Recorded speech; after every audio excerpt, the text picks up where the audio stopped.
Good morning there, Clayton. Nice to see you jumping in here this morning. I know you said you probably had to take off today and wouldn't be here all that long, but appreciate you stopping in this morning. I know you got some things going on your end, but appreciate you being here. Sally Lloyd, how you doing there, Sally? I'm in so much pain today. I can smile on my right side. Okay, I'll be praying for you there, Sally. Pack Fresh Rookies, how you doing this morning? Thanks for jumping in with us here today. Go about one more cycle here on the intro and then get into the task at hand. We'll have some early chat here in the room.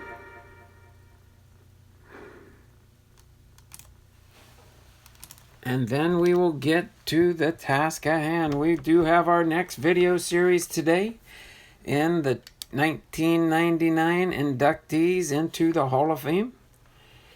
We've got them right there before us. Go over the list here real quick. We have George Brett.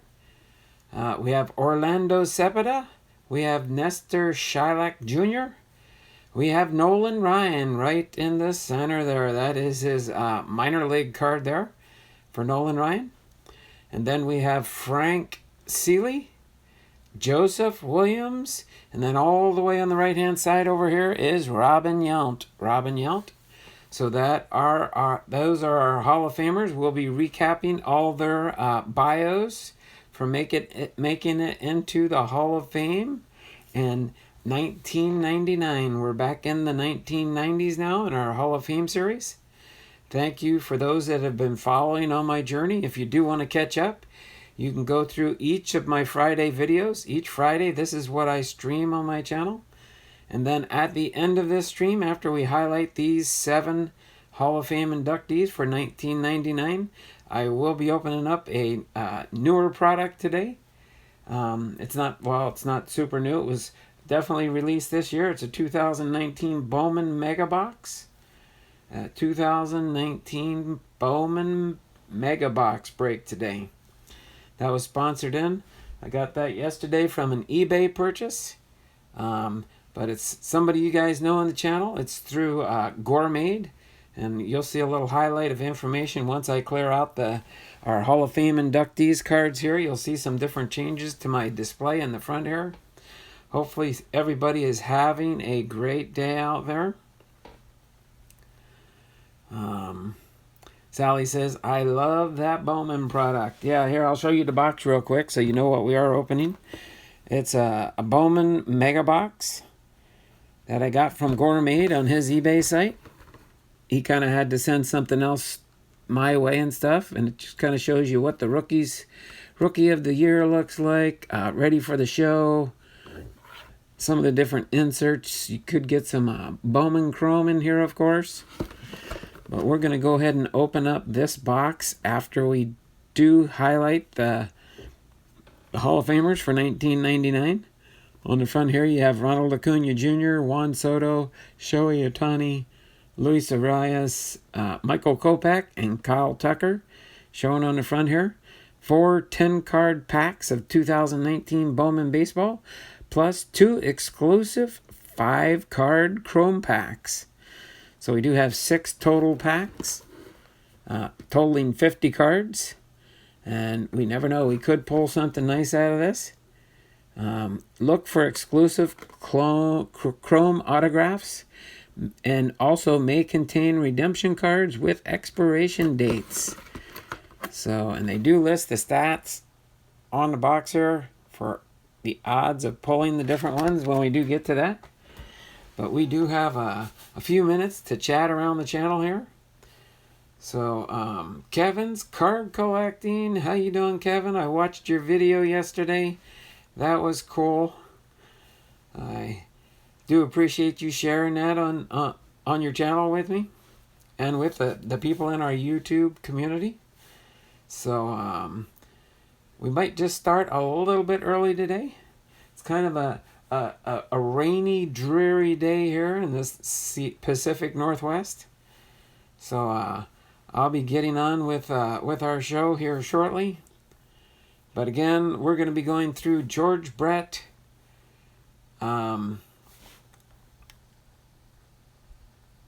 Orlando Cepeda. And as I do each one, I'll bring them front and foremost to the camera so you can see a close-up of the cards I chose for the inductees for this video series. Let me get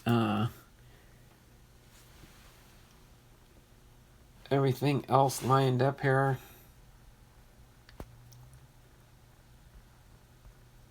All right, I think I've got pretty much the card. I need a wide angle lens on my phone here so I can squeeze everything in here. I think I'm gonna have to do a different format if I have more than 7 cards. Of course, these are kind of like oversized because I didn't have no cards for these ones. So we got George Brett, Orlando Cepeda. Nestor Shylock here is actually an umpire that was inducted into the Hall of Fame. This here is a Nolan Ryan card, pre-Major League Baseball when he was with the Jacksonville Suns. And this is Frank Gibson Seeley. All right. Did not have a card for him, so I had to use my Hall of Fame postcards from Cooperstown, New York. And then this one's Joseph Williams, Smokey or Cylon from the Negro Leagues back in the day. And then, of course, everybody knows this guy here, Robin Yount, probably. Most likely you probably heard of Robin Yount, and I'll show you something a little bit neat when I do highlight Robin Yount for his time in the major leagues.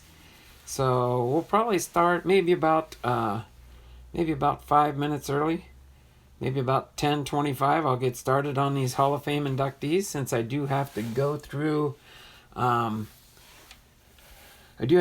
7 of them, but I'm just going to type something in the chat, and I got to run downstairs quick and get my water because I forgot to bring that up, just in case my voice starts getting a little raspy. So let me put in here that I will be right back in a few minutes.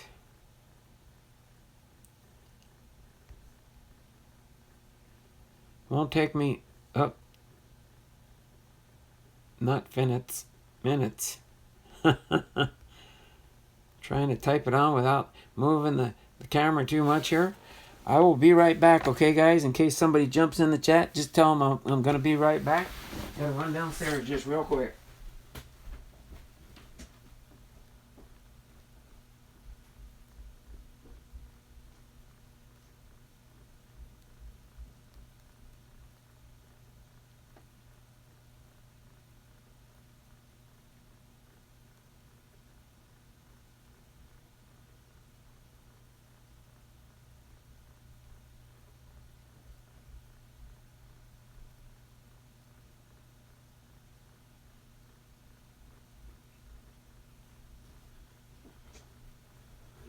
Okay, I am back. Did not take me that long.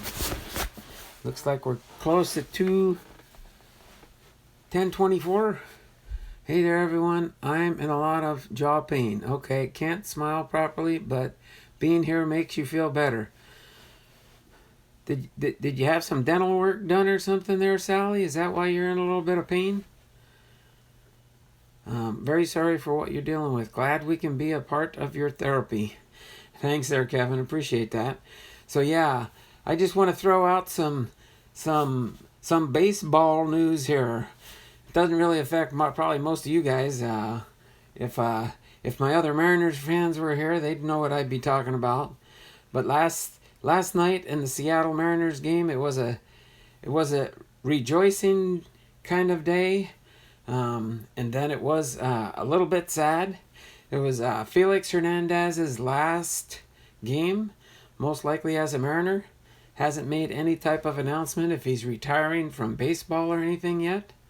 But his contract ended this season with the Seattle Mariners. He has spent his whole career with the Seattle Mariners, 15 years, I believe, so far. So it was a sad night. I did watch the game yesterday. That's why I wasn't around the channels that much. Me and the wife had to go south. I did have an interview. Not really an interview. Had to have something taken care of. So I took my wife shopping. She went shopping in the mall while I did my business that I had to do.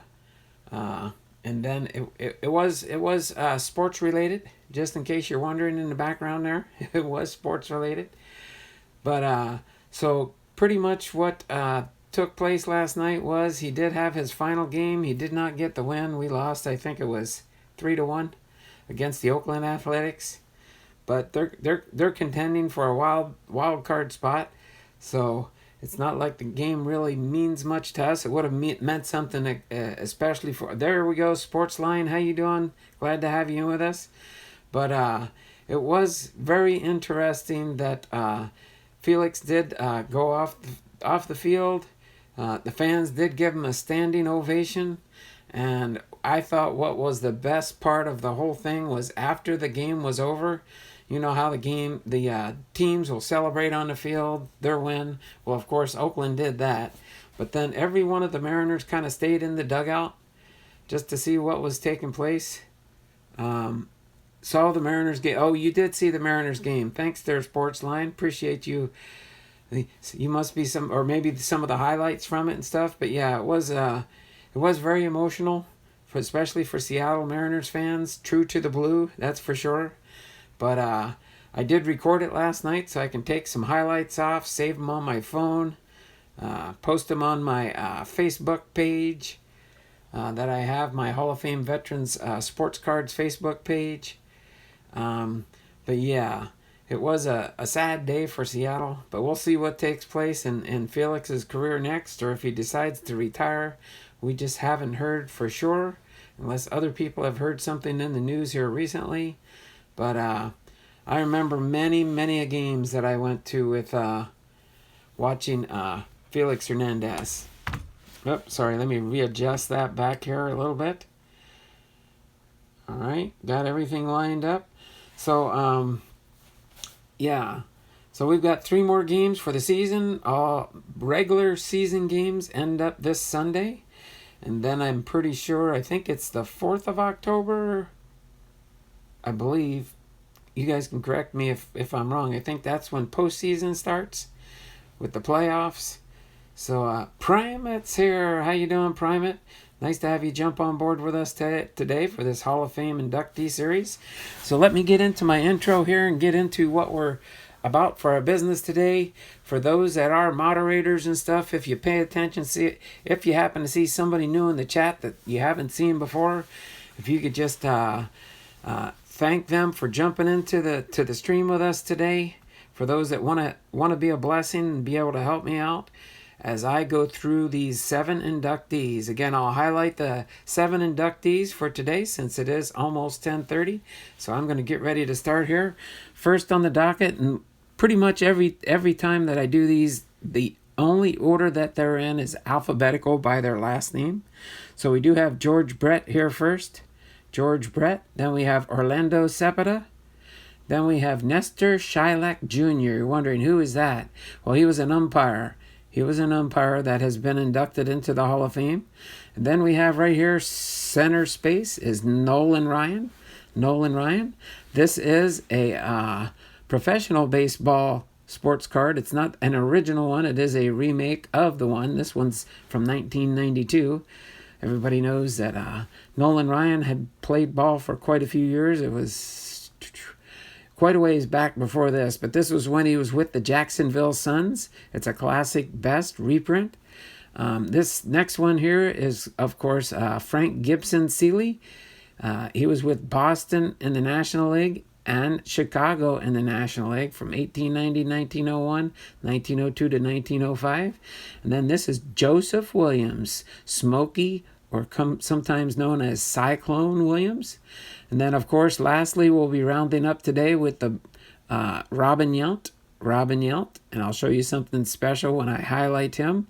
So as we do each player, I'll bring them front and foremost here in front of the camera so you can get a closer look of the cards and everything that is involved there. So without further ado, we are going to get into our Hall of Fame inductees. Let me put George Brett right up here front and center. All right. Cause is wasting money's in there. Dearman 2019. He's in here. So we got a bunch. We're up to 10 in the stream. So let me get into highlighting the first of our 7 Hall of Famers for today, guys. Okay. Thanks everyone again for jumping in on board. Make sure you hit that thumbs up. Thummies up. Thummies up. And that's what I like to do. Thummies up. Thummies up. Give me that thumbs up if you can, if you don't mind doing that. I really do appreciate that for every thumbs up I can get. And like, comment, and subscribe. So our first Hall of Famer is George Brett. George Howard Brett, inducted into the Hall of Fame in 1999. His primary team was the Kansas City Royals, and his primary position was third baseman. For 3 decades, he was the standard by which other hitters were judged, seemingly mastering the art of hitting line drives. In the simplest terms, George Brett was hitting royalty.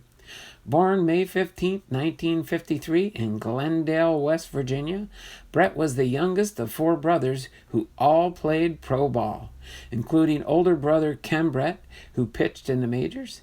Brett grew up in Southern California and was taken in the 2nd round of the 1971 Major League Baseball draft by the Kansas City Royals. Left-handed hitter, Brett shot through the Royals minor league system, but after winning the big league third base job in 1974, Brett struggled. Midway through the season, Brett began an extensive tutelage program with Royals hitting instructor Charlie Lau, who taught his pupil how to keep his weight back and cover more of home plate with his swing. Brett applied the advice and finished the season batting .282, which would be his lowest average during the next 17 seasons. Brett hit .308 with an American League best 195 hits in 1975, then won his first batting title in the next year with a .333 average. Then, in 1980, Brett made a run at the magic 400 mark, a number that hadn't been reached since Ted Williams hit .406 in 1941. Excuse me. Brett kept his average over 400 deep into the summer, but a late slump left him at .390. It was a good enough performance, however, to merit the American League Most Valuable Player award. The Royals advanced to the World Series that year after 3 losses in the American League Championship Series from 1976 to 1978. But Kansas City lost to the Phillies in the Fall Classic despite Brett's .375 average. Brett continued his hitting excellence into the 1980s, and in 1985 he led the Royals back to the World Series, where this time they came out on top in 7 games against the Cardinals. Brett hit .335 with 30 homers and 112 RBIs that season, winning his first Gold Glove award at third base and finishing 2nd in the American League MVP vote. In 1990, at the age of 37, Brett won his 3rd batting title with a .329 mark, becoming the first player to win a batting title in 3 different decades. 2 years later, Brett recorded his 3,000th career hit. He retired after 21 seasons with the Royals as one of only 4 players with 3,000 hits, 300 home runs, and a .300 batting average. And again, he was elected into the Hall of Fame in 1999. If there was one player I ever wanted to be like, it was George Brett, said his other friend, Hall of Famer, Robin Yount. So here's his career at a glance. He played in 2,707 games, 10,349 at-bats, 1,583 runs, 3,154 hits, 665 doubles, 137 triples, 317 home runs. He had 1,596 RBIs, 201 stolen bases, 1,096 walks. He He had an overall career batting average of .305. His OPS was .857. His on-base percentage was .369. And he had a slugging percentage of .487. So there you go, folks. That is George Brett, inducted into the Hall of Fame in 1999. All right. Next we have up to bat here. I'll say it that way. Next we have up to bat Orlando Cepeda. Orlando Cepeda. On this particular card here, it's an older card. It's not in the best of shape, but it was kind of one of the older cards that I had of Orlando Cepeda. This one here says home run champion in 1961. A power-hitting first baseman whose career spanned 17 years, from 1958 to 1974. Orlando hit 20 or more home runs in a season 12 times and won the National League home run title in 1961 when he hit 46 for the San Francisco Giants. Just a slight recap from that baseball card that I do have on display. So let's go into Orlando Cepeda's bio here. Orlando Manuel Cepeda Penes, inducted into the Hall of Fame 1999. His primary team was the San Francisco Giants, and he was a first baseman. When a knee injury robbed Orlando Cepeda of most of the 1965 season, no one was sure he would ever return to his status as one of the game's most valuable players. But by 1967, baseball fans had their answer, as Cepeda led the St. Louis Cardinals to the 1967 World Series title. On November 7, 1967, Cepeda was named the National League's MVP in a unanimous vote, becoming the first unanimous National League MVP and only the second overall since Carl Hubble in 1936. Cepeda hit .325 with 25 homers and an NL best 111 RBIs that season, batting cleanup in the Cardinals' powerful lineup. In the World Series, the Cardinals defeated the Red Sox in 7 games to clinch their second title of the 1960s. Cepeda burst on the scene in 1958, batting .312 with 25 home runs and 96 RBIs for the San Francisco Giants, en route to being unanimously named the National League Rookie of the Year. In 1961, Cepeda led the league with 46 home runs and 142 RBIs, finishing second in the MVP vote. He is annoying, every pitcher in the league said teammate Willie Mays during Cepeda's rookie season of the 1958 season. He is strong, he hits to all fields, and he makes all the plays. He's the most relaxed first-year man I ever saw. After helping the Giants win the National League pennant in 1962 with 35 homers and 114 RBIs, Cepeda continued to perform at an all-star level until 1965, when he injured his right knee diving for a ball in left field. Cepeda appeared in just 33 games that season, 27 of which came as a pinch hitter, and eventually underwent surgery. Then on May 8, 1866, after appearing in just 19 games for the Giants that year, San Francisco traded Cepeda to the Cardinals for pitcher Ray Sadecki. An invigorated Cepeda hit .303 with the Cardinals in 123 games after the trade, then powered St. Louis to the title the following year. Knee injuries, which had plagued Cepeda since his youth, continued to hound the slugging first baseman through the final 7 seasons of his big league career. He retired following the 1974 season with 379 home runs, 1,365 RBIs, and a .297 batting average, along with 7 All-Star Game selections.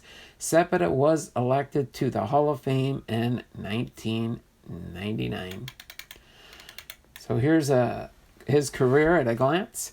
2,124 games, 7,927 at-bats, 1,131 runs, 2,351 hits, 417 doubles, 27 triples, 379 home runs, 1,365 RBIs.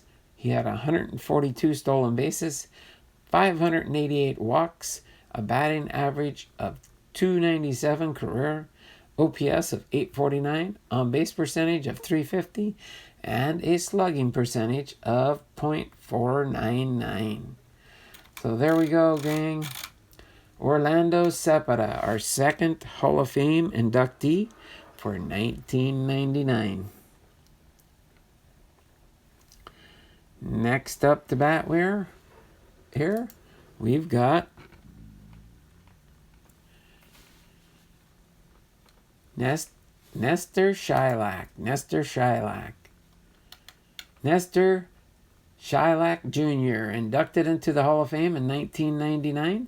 He did not have a primary team because he was an umpire in the sport.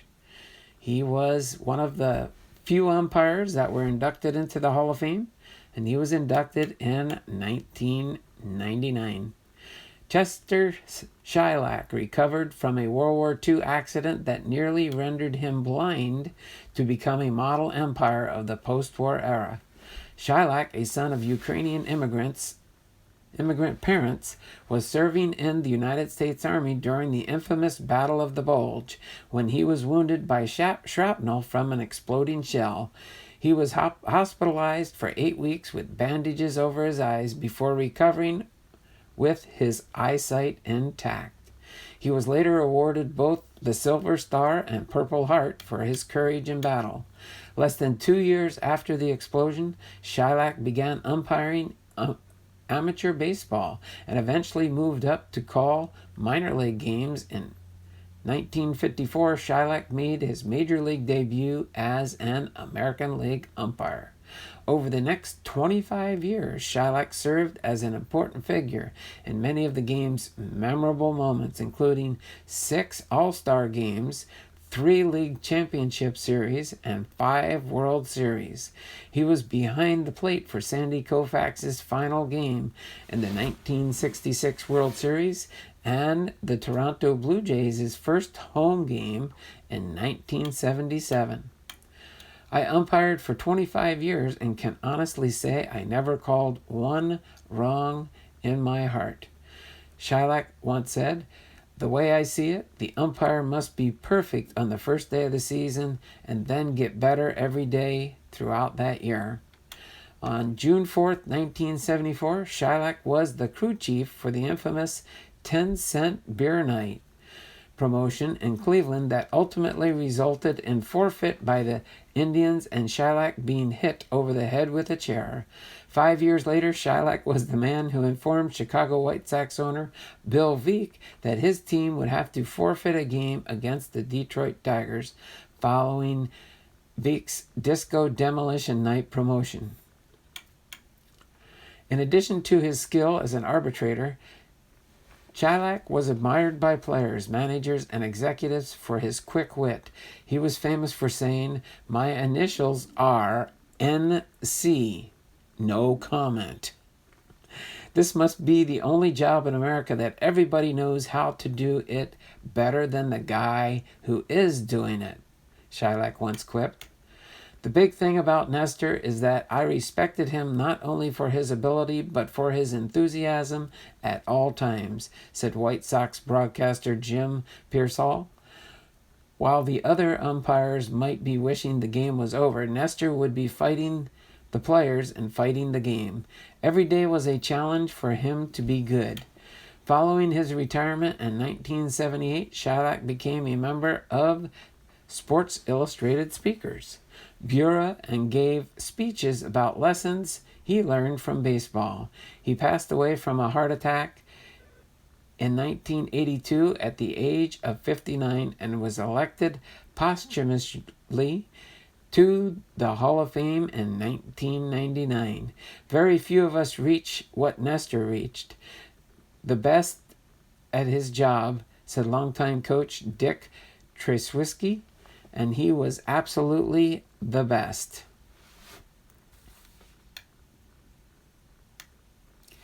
Nestor is one of the ultra good umpires, and players respond to him. He's a good hustler. He always seems to be at the right place at the right time, said Johnny Pesky. So there you have it, folks. Nestor Shylock Jr., one of the umpires inducted into the National Baseball Hall of Fame. Slide him in here. Get him positioned so I'm not blocking anybody out. All right. Next up on the docket is Nolan Ryan. Again, this is Nolan Ryan's professional baseball card, not Major League Baseball, but it is a reprint in 1999, a classic best product. On the back, it does show when he started in the minor leagues. He started in 1966. He was in three different teams in 1966. He was with Greenville, Williamsport, and New York. In 1967, he went to two different teams, Winter Haven and Jacksonville. He was acquired and selected by the New York Mets organization in the 8th round of free agent draft in June of 1965. And this was his AA card in that series, and it is card number 1. So without further ado, we are going to get into Nolan Ryan's bio here for his induction into the Hall of Fame. Nolan Ryan was inducted into the Hall of Fame in 1999. His primary team was Los Angeles, California Angels. His primary position was a pitcher. How you doing there, Todd Lou? Sorry, I should have looked in the chat here a little earlier and stuff. Thanks for jumping in with us, Todd Lou. The 3 card collectors are here. Thanks, 3 card collectors. Appreciate you jumping in with us here today. What Truth is here? 66 in your bus now. 3 card collectors. There we go. 3 card collectors is growing. Get on board their bus, that's for sure. So hopefully everybody is taking care of everybody in the channel here. Hop on board their bus. Get them on board. Ring that bell. Ring their bell. Make sure you get notified when they go live or when they post a new video. All right. Remember, our theme on this channel is like, comment, and subscribe. I'll go into that in a little bit more detail after we finish our inductees here. But without further ado, okay. I got to go to private school. It gets out at 12:30 on Fridays. All right. Well, I appreciate everybody that does take some time and hop in on the stream here. We're going to get going and get rolling on Nolan Ryan's bio for his induction into the Hall of Fame in 1999. So, 2-time National League MVP Dale Murphy called Nolan Ryan the only pitcher you start thinking about 2 days before you face him. Ryan's career spanned 4 decades, and when all was said and done, he retired with 324 wins and a Major League record 5,714 strikeouts. Ryan's career began with the Mets organization in the mid-60s, but his commitment to his country through military service prevented him from really hitting his stride in New York. It was not until the completion of his military service and his trade to the California Angels that the real Nolan Ryan emerged. During his time with the Angels, he hurled 4 no-hitters and broke Sandy Koufax's modern-era single-season strikeout record. Reggie Jackson, one of the most dominant sluggers of the generation, explained that it was like what it was like to face him. I love to bat against Nolan Ryan, and I hate to bat against Nolan Ryan. It's like ice cream. You may love it, but you don't want it shoveled down your throat by the gallon. I've never been afraid of the plate, but Mr. Ryan makes me uncomfortable. He's the only pitcher who's ever made me consider wearing a helmet with an ear flap. As the 70s turned into the 80s, Nolan Ryan returned home to Texas, signing with the Houston Astros and becoming baseball's first $1 million per year player. The 1980s were a decade of milestones for Nolan Ryan as he passed Walter Johnson's all-time strikeout mark, broke Sandy Koufax's major league record, 4 no-hitters, and struck out the 5,000th batter of his career. Before hanging up his spikes at age 46, Ryan topped with 300 win mark and hurled a record 7th no-hitter as a member of the Texas Rangers. He was the only guy that could put fear in me, not because he could get me out, but because he could kill me. You just hope to mix in a walk so you could have a good night and go 0 for 3, Reggie Jackson said. So here's his career at a glance. He played in 807 games, 3,923 hits, 2,178 runs. He pitched in 5,386 innings. He won 324 games and he lost 292 games. He had a winning percentage of .526. He started in 773 games. His ERA was 3.19. He completed 222 complete games. He had 61 shutouts. His whip was 1.247. He had 3 saves in his career. He earned runs were 1,911. He gave up 2,795 walks, and he had 5,714 strikeouts. So there you go, folks. There's Nolan Ryan. Nolan Ryan's bio for his induction into the Hall of Fame in 1999. Kind of squeeze him in here, see if I can scooch them over just a hair so we can get Robin Yount in here a little bit more. He's like squeaking on the end there. There, now I think I got him front and center there. Okay, next we have Frank Gibson Seeley. Frank Gibson Seeley is our 5th inductee for this week's inductees into the Hall of Fame. So Frank Gibson Seeley was inducted into the Hall of Fame in 1999. His primary team was the Boston Braves back in the day, and his primary position was a manager. Long before managers had scouts, sabermetrics, or videotape at their disposal, Frank Seeley was one of the first master evaluators of talent in baseball history. Incredibly, Seeley himself never played an inning of Major League Baseball. He was working at a watch factory in Waltham, Massachusetts, when he learned to play the game with an amateur team from nearby Melrose. In 1884, Seeley quit his job and raised $1,000 to form a minor league team. His reputation for having a sharp baseball mind soon spread to the major leagues, and in 1890 was named manager of the National League's Boston Beaneaters.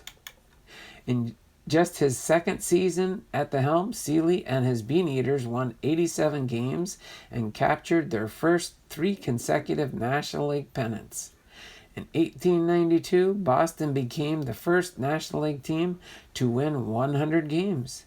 2 years later, the Beaneaters set a league record for runs scored and became the only National League club from 1884 to 1920 to hit more than 100 home runs.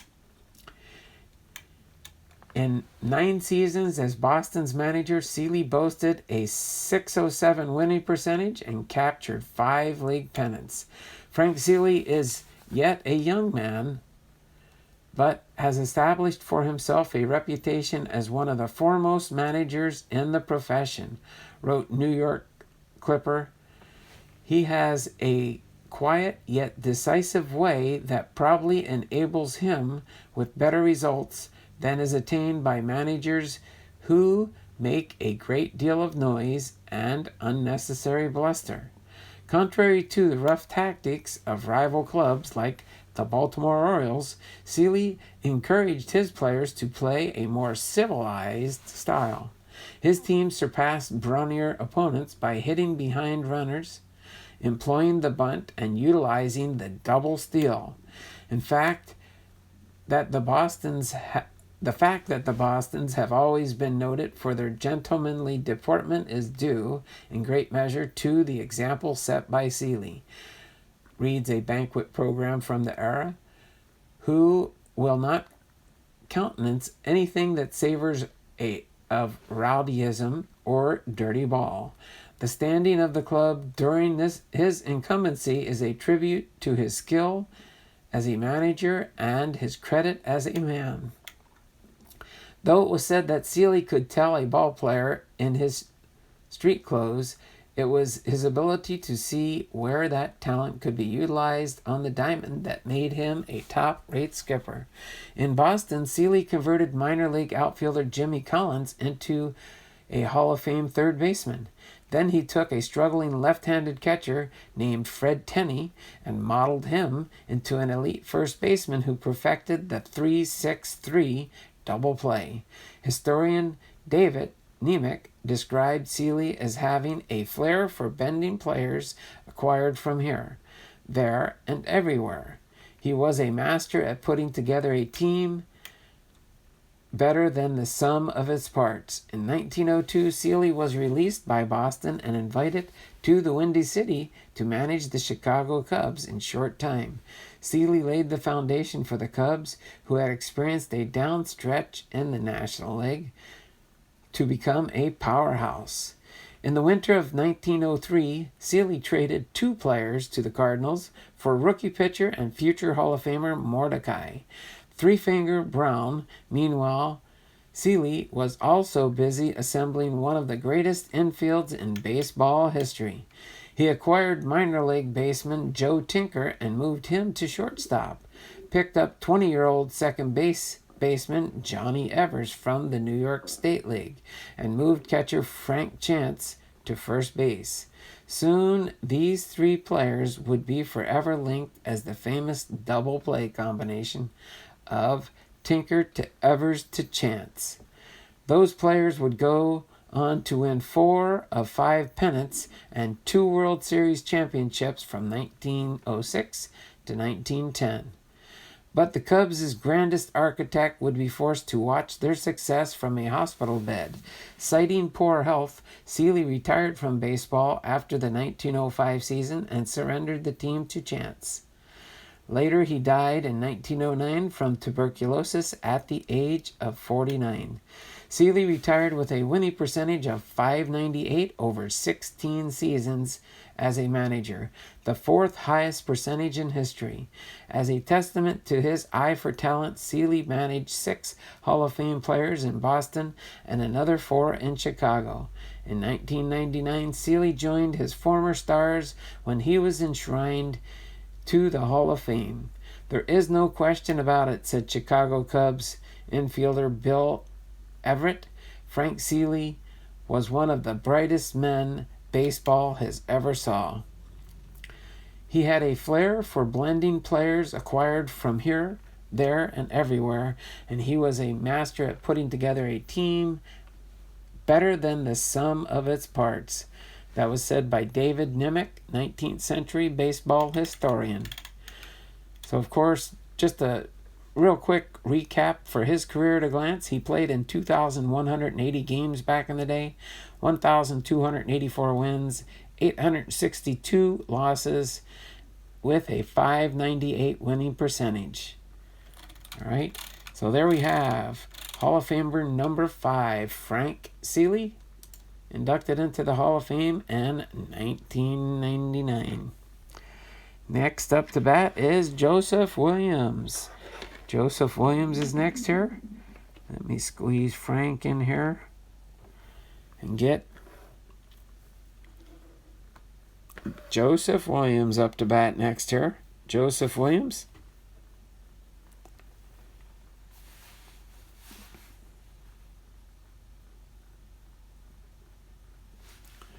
All right. That's right. Jump on each other's bus. If somebody gives you a sub in the channel, make sure you do jump on their bus and jump into their channel too. One thing just to note, and I'll go into it in more depth later, when you do subscribe to the person, make sure you do ring their bell. If they're doing a live stream, make sure when they're done with the live stream, when it does post up, or go to one of their other videos in their channel, and make sure you do give a heartfelt comment. So it's nice to have all three factions in there: like, comment, and subscribe to somebody's channel to get that to work for your analytics for YouTube. Okay, I'll throw that out there as a freebie. And now we will get into Joe Williams' bio for the next inductee into the Hall of Fame. All right, Joe Williams, inducted into the Hall of Fame in 1999. Primary team was the New York Lincoln Giants back in the day. This is an old timer, and he was a pitcher. If you have ever witnessed the speed of a pebble in a storm, you have not even seen the equal of speed possessed by this wonderful Texan giant, wrote longtime Negro Leagues owner Frank Leland of Smokey Joe Williams. He is the king of all pitchers, hailing from the Lone Star State, and you have but to see him once to exclaim, "That's a plenty," and that's a plenty. Williams was one of the most feared Negro League pitchers in the first half of the 20th century. A tall Texan known for his fastball, smooth motion, and great control. One of black baseball's great drawing cards, the talented right-hander with the broad shoulders would shine for more than 2 decades for a number of teams, including the Chicago American Giants, the New York Lincoln Giants, and the Homestead Grays. Someone gave me a baseball at an early age, and it was my companion for a long time. I carried it in my pocket and slept with it under my pillow, Williams once said. I always wanted to pitch. Once called the mighty man of baseball, Williams excelled in a segregated game, but when given the opportunity, he faced and was often victorious over the years against such big leaguers, stalwarts as Walter Johnson, Grover Cleveland Alexander, Chief Bender, Ruby Marquardt, Waite Hoyt, Jeff Tussaud, Eddie Rommel, Jesse Barnes, and Ruby Wahlberg. If I was going to pick a man to throw hard, I'd have to pick Joe Williams, said former Negro League pitcher Sam Streeter. I'd pick him over all of them. They talk about Satchel Paige and them throwing hard, but I think Joe threw harder. It used to take 2 catchers to hold him. By the time the 5th inning was over, that catcher's hand would be like that, all swollen up. He'd have to have another catcher back there the rest of the game. According to Williams, he learned to hold something back. If I throw them really hard, they won't see them at all. If one of his most mentioned performances, Williams in a 1930 game played under a dimly lit field, struck out 27 Kansas City Monarchs while giving up a single hit in a 12-inning 1-0 victory. The opposing pitcher, Chet Brewer, fanned 19. Tabbed by Ty Cobb as a sure 30-game winner in the major leagues, Williams never had the opportunity to showcase his skills at the highest level, but in a 1950 interview near the end of his life, showed no bitterness towards this injustice, saying, "The important thing is that the long fight against the ban has been lifted. I praise the Lord, I've lived to see that day." So his career stats, his career at a glance, he played in 111 games. He pitched in 111 games, 1,063 hits, 500 home runs, 1,186 innings pitched. He had 84 wins, 52 losses, a .618 winning percentage. He started in 131 games. His ERA was 3.79. Complete games was 104. He had 7 shutouts. His whip was 1.152. He had 303 walks and 726 strikeouts. So there we have Joseph Williams. Scooch him in there. Last up to bat is Robin Yount. Robin Yount.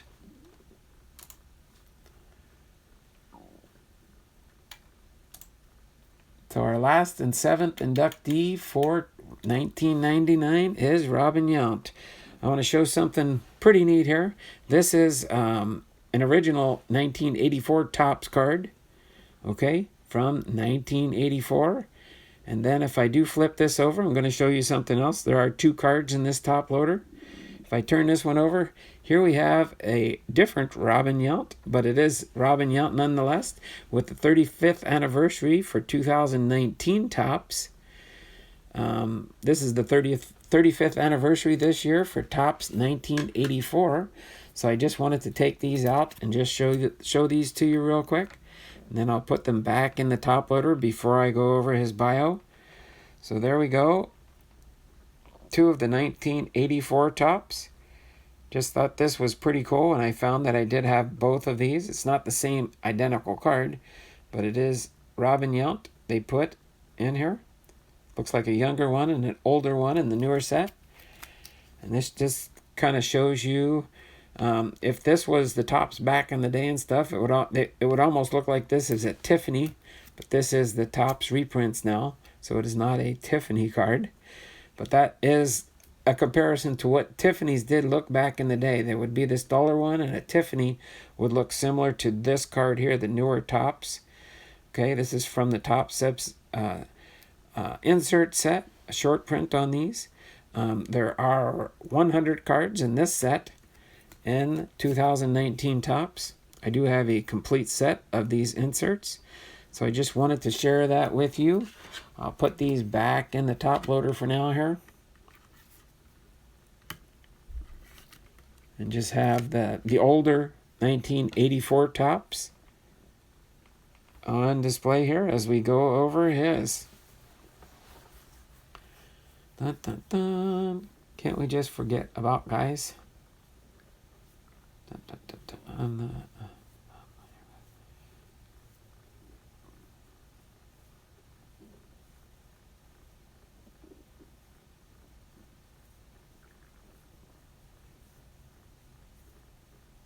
Okay.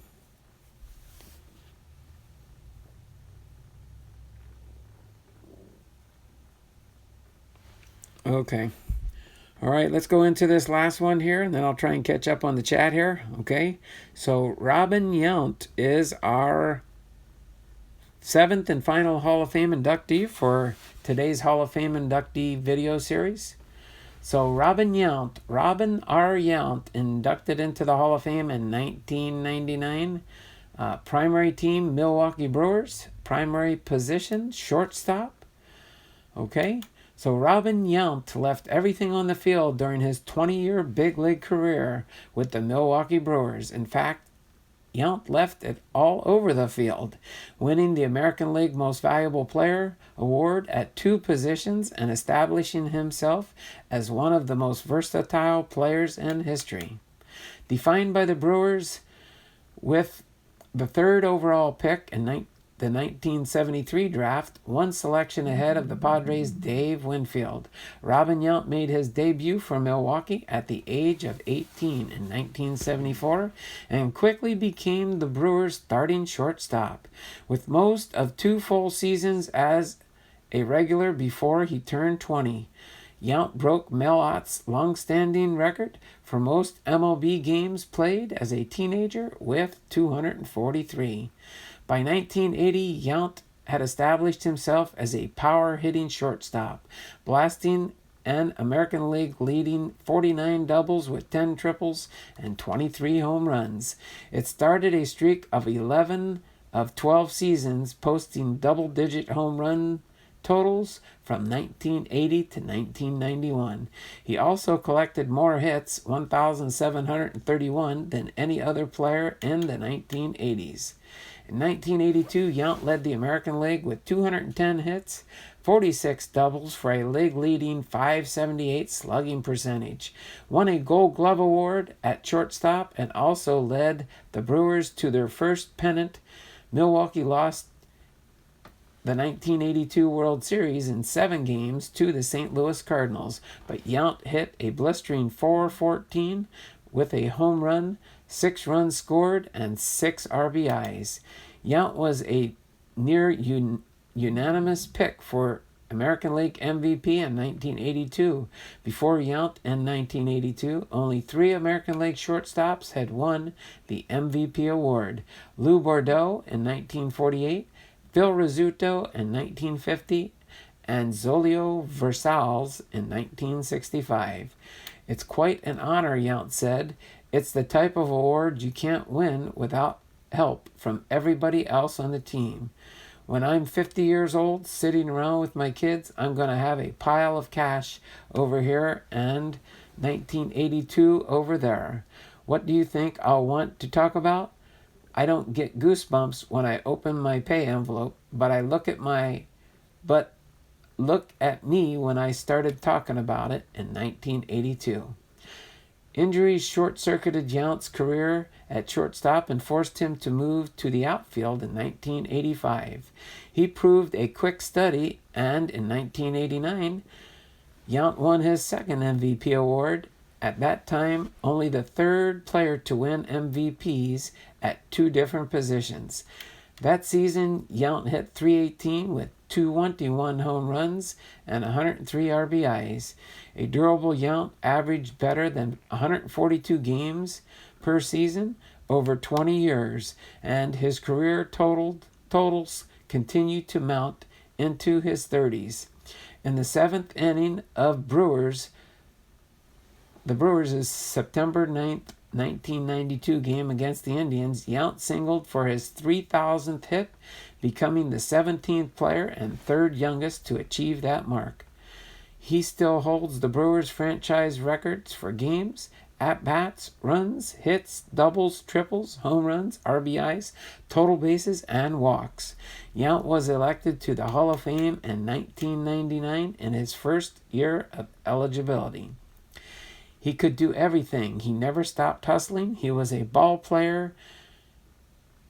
He was what a ball player is supposed to be, said Bob Uecker of the Hall of Famer. His career at a glance, he played 2,856 games.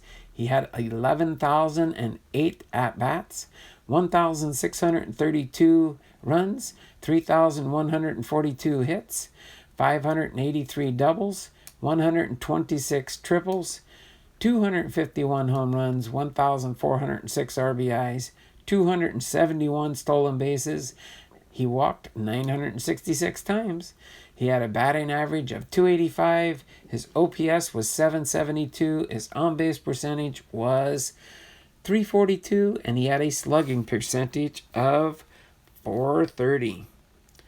So hopefully everybody enjoyed that. So there we have it, folks. All of our Hall of Famers for 1999. All right, let me do something real quick here before I get our table set up for our box break. Okay, so it does show me. Looks like I'm standing steady at 739 subscribers, so I'm climbing up the channels. So there we have George Brett, Orlando Cepeda, Nestor Shylock Jr., the umpire. We have Nolan Ryan here. We have Frank Gibson Seeley, Joseph Williams, and our last one again, Robin Yount, with the 2 1984 cards for him. This is the original 1984 card for Topps. And then this is a throwback. A little smudge there's on the top loader there. I had to use a thicker one so I could get both cards in there easily.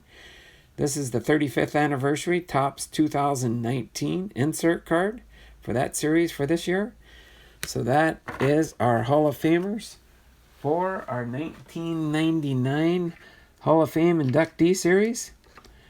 Now I'm just kind of moving things out of the way. You can see some little changes I made to, yeah, you can hardly see my name anymore. I'm going to have to figure, I need to get a little brake mat. I need to try and figure out how to get one of those fancy brake mats. That way I can just put it on the bottom here and it'll have my channel information. So when I set things up here, sorry, for things like that, we have them nice and handy. But I am going to get ready now. We are going to do a box break here. We're going to open up this mega box. I just want to get right back in here real quick.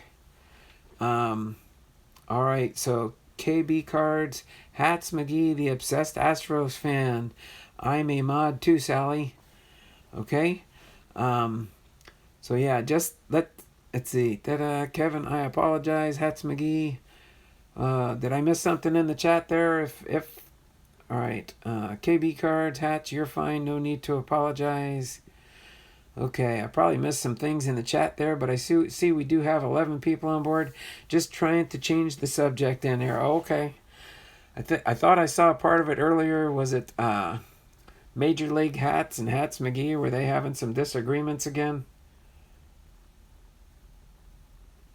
Hopefully everything's fine there. Hopefully things aren't too out of control. We just want to have a nice happy chat in here. I know sometimes Hats McGee and Major League Hats have that slight that's fine. Things happen. Just that situation with your name should be in the past by now. Let things, bygones be bygones.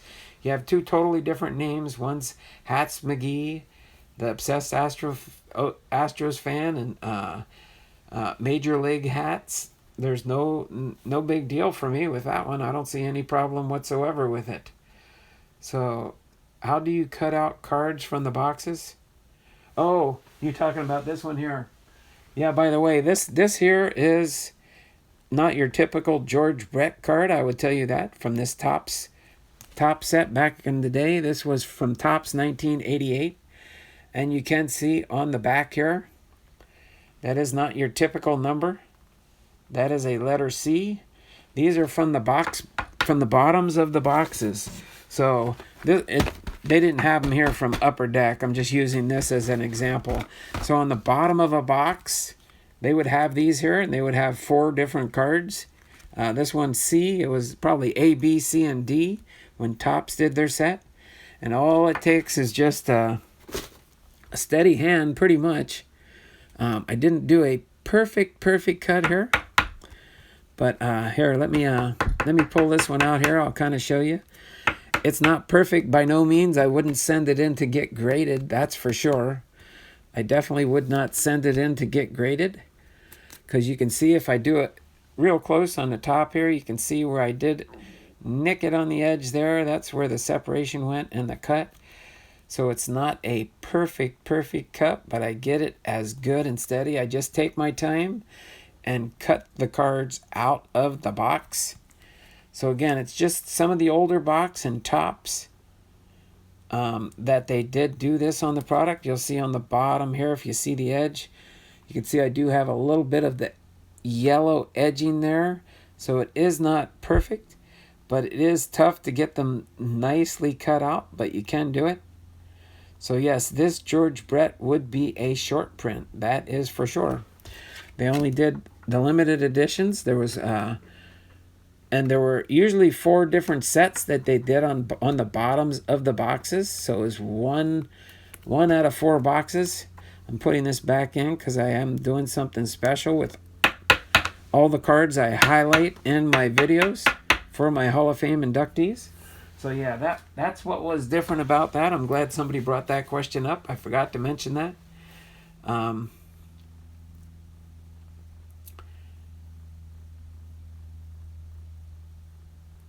All right, so let's put that on the back burners now, and let's get ready to do this box opening here. I did get this from, I'll give a shout out, Gourmet Breaks is kind of the sponsor, and the reason I got this, I bought this through eBay from him, but he did send something here, and actually he did send one other item in the box, and I was not expecting this at all, but I was very appreciative of it.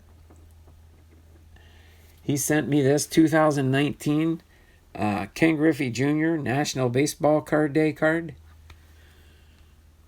And this was an insert, so it wasn't in the normal set from National Baseball Card. I'll show you a highlight from that in a way here in just a second. I know I don't have that. So that, or no, this was in some packs where you would get it for the Topps Gallery preview. That's right. But he knows I was a Ken Griffey Jr., so he sent me that separately. These are the regular National Baseball Day. And a matter of fact, that's right. That's when these were released. They were in the preview pack for the National Baseball Card Day cards. So that's what that was. That's right. So this is just a preview. The Topps Gallery cards don't come out actually until November is when the Topps Gallery cards will be coming out. But he about floored me when he sent me this one. I was so appreciative of this. That's why I put it in a top loader as soon as I got it. The art is by Kevin Graham. So all the ones in Top Gallery are artist renditions. That is an awesome artist rendition of this Ken Griffey Jr. card. It is so cool. He about floored me when I opened this yesterday and stuff. I didn't do it because there's something else involved with this whole process. But that's why that Ken Griffey is now on prominent display. My 3 prized Ken Griffey Jr. cards right now. I do have other ones. I do have all my rookie cards that are slabbed up, but I can't make a display for everything right there for now. But paper cutter office products. Yeah, you could use that too. You get a nice clean cut as long as you hold it straight and don't let it shift when you're cutting them out. I didn't even think of that. I have 2 or 3 different paper cutters. I have to see which one might work best for cardboard to get it a nice crisp cut. Thanks there, beautiful Griffey. Yes, it is on that Topps Gallery sneak peek that came out in the products. So I was really stoked about that one. So let's go ahead and we're gonna open up this Bowman Mega Box. I got this as a personal break for myself to see if I can get some more of my 1984 inserts. So without further ado, I'm going to bust the plastic open on this box and see who we can pull out of these 50 cards that we get in this box. So hopefully you guys are having a great day there. Oh, I'll show you the back here so you can see the odds on what we do pull out of here. If you do want to freeze frame that a little bit later. All right. But let's see what we pull out of this box here. All right, we've got our 4 packs of 10 cards each and 2 packs of 5 cards for the Chrome products. So let me set this box aside here, close things up a little bit so you kind of know what we're busting open here. We put that just right in the center there. Yeah, and he sent me these hologram cards when he sent that to me, Gourmet.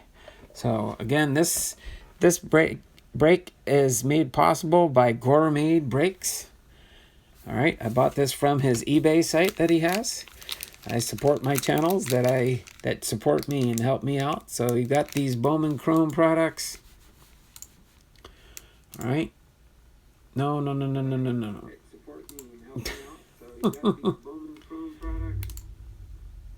Okay, there we go. I didn't want to do that. I clicked the wrong thing and clicked on my live feed. I don't need to live feed myself. So we're going to do these 4 first, and then we will do the 2 Chrome packs last, okay? And we will see, let's see, got to slide these over a little bit more. There we go, okay? So we got the two Chrome packs, but I'm going to bust these packs open first. See if we get some good cards out of here. Let me move some penny sleeves and top loaders up front here in case we get something good here.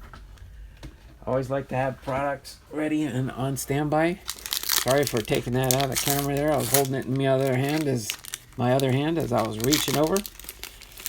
So let's see what we've got here out of this Bowman Mega Box. There we go. We got a Christian Yelich here. Christian Yelich with the Milwaukee Brewers. Will Myers with the San Diego Padres. Shout out to Kevin's cards there. Kevin Pillar with the Toronto Blue Jays. Yadier Molina with the St. Louis Cardinals. All right, Sean Reed Foley with the Toronto Blue Jays. Rookie card. Set that. There we go. We got a Bowman first card. Bowman Chrome. All right. Genesis Cabrera. Rookie card. Our first Bowman Chrome. Just like a rookie card, technically. And then we have Brady Singer with the Kansas City Royals. There we go. We got another Bowman Chrome product here. That's Mitch Keller with the Pittsburgh Pirates. Mitch Keller. And then we've got Jesus Sanchez with the Tampa Bay Rays. And then we've got Ryan Mountcastle with the Baltimore Orioles. So that's our recap there. See if that was possibly a short print or not. All right. What do you do with the product boxes? I love the empty boxes. That would be interesting. Yeah, if I would have had some, I could have sent them to you in the box that I'm sending you. I could have laid them out flat and sent them in the box that I'm sending to you when you're able to get that.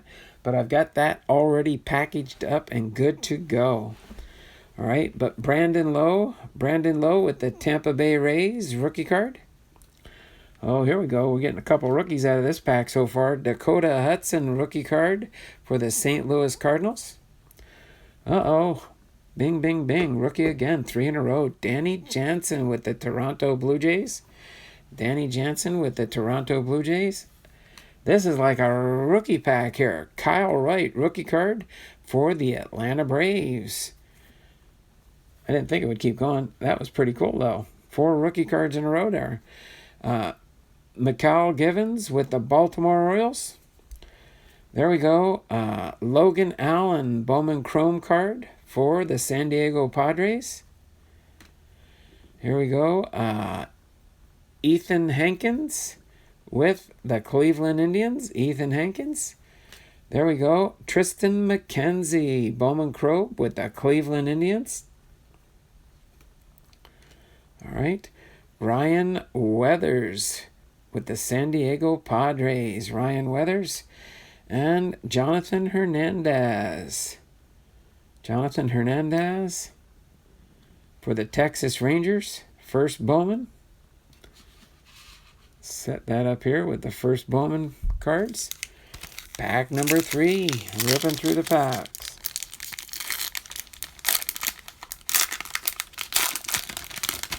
All right. Okay, let's go up here. Next pack number 3. Matt Carpenter with the St. Louis Cardinals. Maikel Franco with the Philadelphia Phillies. Shout out to Dearman 2019 here. Cody Bellinger with the Los Angeles Dodgers. Here we go with Miguel Cabrera with the Detroit Tigers. Jose Abreu with the Chicago White Sox. Here we go. Daniel Johnson with the Washington Nationals. All right. Adonis Medina Bowman Chrome card. All right. Seth Beer with the Houston Astros Bowman Chrome. Peter Alonso with the New York Mets. And then we've got Ryan Brannon, first Bowman card with the Baltimore Orioles. All right, pack number 3 here. Then we'll get into our 2 5-card Bowman Chrome exclusive packs. All right. So pack number 4. out of the Mega Box. Chris Archer with the Pittsburgh Pirates. Marcus Stroman with the Toronto Blue Jays. Christian Stewart, rookie card for the Detroit Tigers. Here we go. Luis Guillermo with the New York Mets rookie card. Here we go. Another rookie. Jake Cave with the Minnesota Twins rookie card. Here we go. Matt Manning with the Detroit Tigers Bowman Chrome card. And then Anthony Kay with the New York Mets. There we go. D.L. Hall with the Baltimore Orioles Bowman Chrome card. All right, Brian Mata with the Boston Red Sox. And Evan White with the Seattle Mariners. Evan White, one of our up-and-coming players with the Seattle Mariners. So there we go so far. So we got our rookie cards. We got our first Bowman Chrome. We had one first Bowman Chrome card there for Genesis Cabrera. Genesis Cabrera. Don't know much about him. Up-and-coming player in the Cardinals organization. All right, so here we go. 2019 Bowman Mega Box. 5 exclusive Chrome cards in these 2 packs here. So let's see what we can pull. All right, here we go. These are the shiny cards. A lot of people call these the shiny cards. There we go. Franklin Perez. Let me scooch this over here a little bit because I'm going to have a stack of these here. Franklin Perez, Bowman Chrome. Just checking to see if it was a short print or anything. Peter Alonso with the New York Mets. Peter Alonso with the New York Mets. Oh, there we go. Rookie of the Year favorites, Kyle Tucker. Kyle Tucker. Cool. That's a nice looking rookie card there. He warrants being stood up in the back here. There we go. Bowman Chrome. Alec Bohm. Alec Bohm. And our last one, Jesus Luzardo with the Oakland Athletics. That was the Phillies. The Alec Bohm and Jesus Luzardo. All right. So set those right aside there. And let's see what we can get in this last pack here. Last pack. Any last pack magic? Maybe we'll get a special card in here. Go Astros. There you go, Hats McGee. Clayton Addison. All right, he's still in here. There we go. So California Angels, Joe Adele. Bowman Chrome card. Here we go. Keibert Ruiz. Bowman Chrome card. Shiny cards. Shiny cards here. Oh, my word. We got us an autograph card here, guys. On-card auto. Rylan Bannon. Bowman Chrome card with the Baltimore Orioles. If anybody knows him out there. That is awesome. So we got an autograph card here. Get that in a penny sleeve and top loader here as soon as we're done here. Logan Allen, Bowman Chrome card. All right. And then lastly, our last card for this set is Ryan Mountcastle, Bowman Chrome card. These shiny cards. Shiny cards. All right. Ryan Mountcastle. So these pretty much usually most of these are all like rookie type cards. Got the stats from their played in 102 games in 2018. These are like their early cards, that's for sure. So there we have it, folks. Bowman Chrome products. Nice cards there. Let me get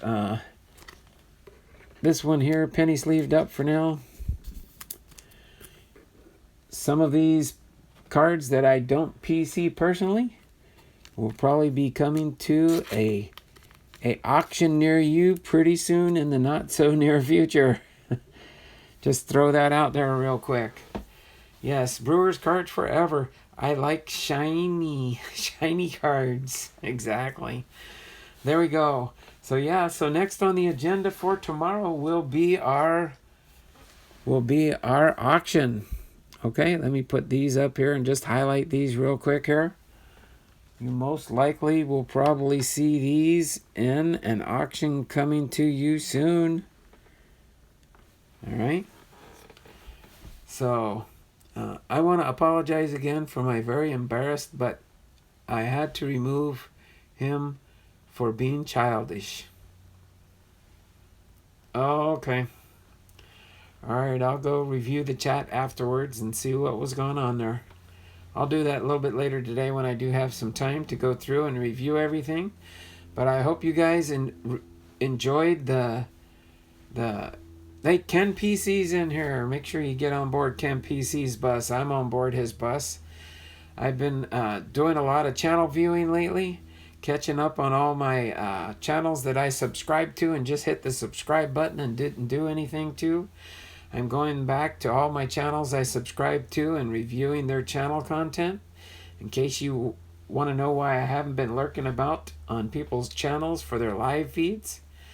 But I do enjoy everybody that jumped in here today.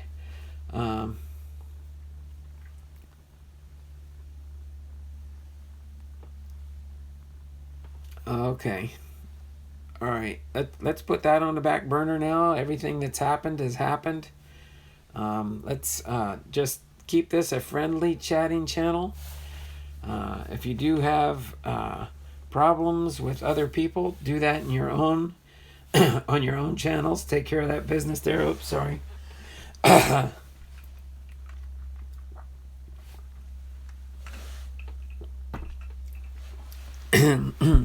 I had have a little tickle in my throat. I don't think it's the weather yet. I do sometimes get seasonal colds, but just had that there. Just keep that in your own channels. If you want to talk it between each other on your own live feeds, I'd appreciate it if you would keep it there and just keep everything about what we're doing here. Today's content was all about the Hall of Famers. All about the Hall of Famers. And then breaking open this Bowman Mega Box, 2019 Bowman Mega Box. But I do appreciate everybody that came into the stream today. Let me reposition my camera here and turn the camera around before I get ready to do my sign off. So again, this is Don Blomdahl. I'll put the camera down real quick so you can see my Hall of Fame t-shirt here. Let me just hold it. I don't like it when it makes me look larger than I am when I lean back in my chair like I'm on a lounge chair. It gives me that over large type size type look. So again, this is my Hall of Fame shirt that I wear on my Hall of Fame Fridays. Just wanted to point that out real quick. And so this is Don Blomdahl Hall of Fame Veteran Sports Cards and Collectibles, having come live to you from Arlington, Washington. Getting ready to get on with my day today. Miss NL, Miss B, thanks for jumping in here. Appreciate everything that you do. Thanks for jumping into the stream today. Ken PC, oh, like your t-shirt, man. I wear a different t-shirt for each day on my live streams. So, and I do highlight that. I do jump on here at the end after I go over my content. So yes, this is my Hall of Fame Fridays t-shirt. Hall of Fame Fridays t-shirt. So, make sure you're hopping on everybody's bus. Let me go over this real quick. Thummies up. Make sure you give me a thumbs up in the video if you can. I appreciate that. Miss L, Miss B, thanks for jumping on board the bus today. But make sure you do this when you're going around the channels, helping each other grow, that you like, comment, and subscribe. When you subscribe, make sure you ring that bell so you know you get informed when the person goes live or when they post a new video, okay? So make sure you do that. Let me turn the camera around real quick. This is my channel homepage here. You can see I'm at 739 subscribers and growing. It shows I'm live on my feed right now, just in case you're wondering. But then when you do get a chance, go to my About Me tab. I'll show you with my mouse real quick here. This is my About Me tab. If you click on the About Me tab on my page, you'll see this load up here in just a second here. Then you can find out information about my channel and what I do, okay? And I do have other information listed on the page here.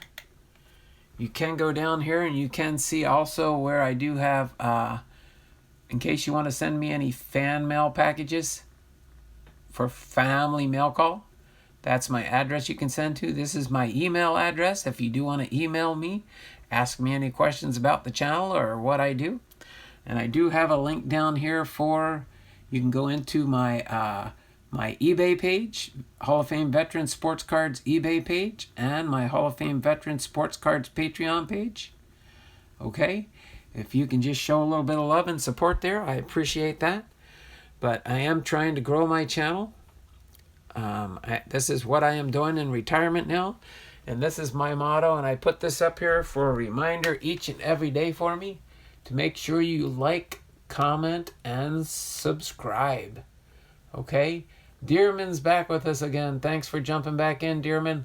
So yes, like, comment, and subscribe on the channel, and that would be much appreciated. And so I'm going to go ahead and close things up today. And I will be coming to you with probably, hopefully, a little preview type live stream a little bit later today when I can figure it in. And get things all lined up for a little preview of some of the cards I'm going to be bringing up for the auction tomorrow. So again, my auction tomorrow is tomorrow morning at 10:30 a.m. sharp. I'll be jumping on about 10 a.m. to go live and just give shout outs to people that come into the channel. So just real quick before I do sign off, I want to give a shout out to Dearman 2019. Make sure you get on board his bus. Miss NL and Miss B's channel. Make sure you get on their channel. Get on the bus on board with them. Sally Lloyd, Nick's Quality Cards and stuff. Todd Liu, make sure you get on his bus. Ken PC, make sure you get on his bus too. Kevin's Card Collecting, he was in here for a while. He might have jumped out by now. That's fine. He might be in the background. Clayton Addison, I appreciate you for jumping in today. I'm going through the chat real quick. Make sure I can shout out everybody that I noticed. Dale Trent was here. All right. Hats McGee, the obsessed Astros fan. Major League Hats, make sure you get on board his bus too. Okay. Making sure Sports Card Junkie was here. Sports Cards was in here. Make sure you get on board their bus. I just appreciate What Truth was here. What Truth? Question. That's his channel name. All right. Make sure you get on board his bus. But yeah, I think I might have got most everybody that was in here. Going back through the stream as much as I can. All right, without going through the whole stream, just wanted to kind of catch everybody. Make sure you get on board everybody's bus.